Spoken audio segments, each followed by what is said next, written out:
Ukrainian President Volodymyr Zelensky says that allowing Russia to compete at the 2024 Olympics in Paris would amount to showing that terror is somehow acceptable. He said he had raised the issue with French President Emmanuel Macron. Moscow must not be allowed to use the Olympics for propaganda, he added. The International Olympic Committee, IOC, has said Russian and Belarusian athletes could compete as neutrals at the Olympics. But Ukraine has threatened to boycott Paris 2024 if Russian and Belarusian athletes are allowed to compete. Attempts by the IOC to bring Russian athletes back into the Olympic Games are attempts to tell the whole world that terror is somehow acceptable, Mr. Zelensky said in his nightly video address. Russia must not be allowed to use the Games, or any other sport event as propaganda for its aggression or its state chauvinism, he added. The IOC said this week that Russian and Belarusian athletes could compete as neutral athletes, stating that no athlete should be prevented from competing just because of their passport. But Mr. Zelensky says there can be no neutrality in sport while his country's athletes are dying on the battlefield.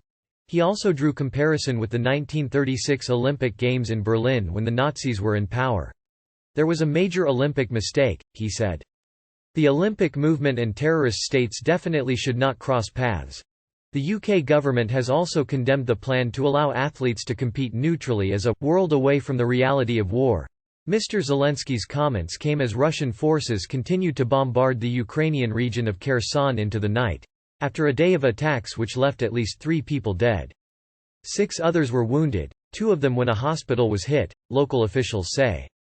The Kherson Regional Administration said the region was shelled almost 40 times on Saturday and was pounded continually on Sunday. Kherson was the only regional capital to have fallen to Russian forces since the February 2022 invasion, but they were forced into a humiliating retreat in November. President Zelensky said Russia had also stepped up its attacks in the eastern Donetsk region.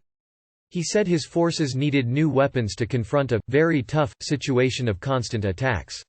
Russia wants the war to drag on and exhaust our forces. So we have to make time our weapon. We have to speed up events, speed up supplies and open up new weapons options for Ukraine, he said.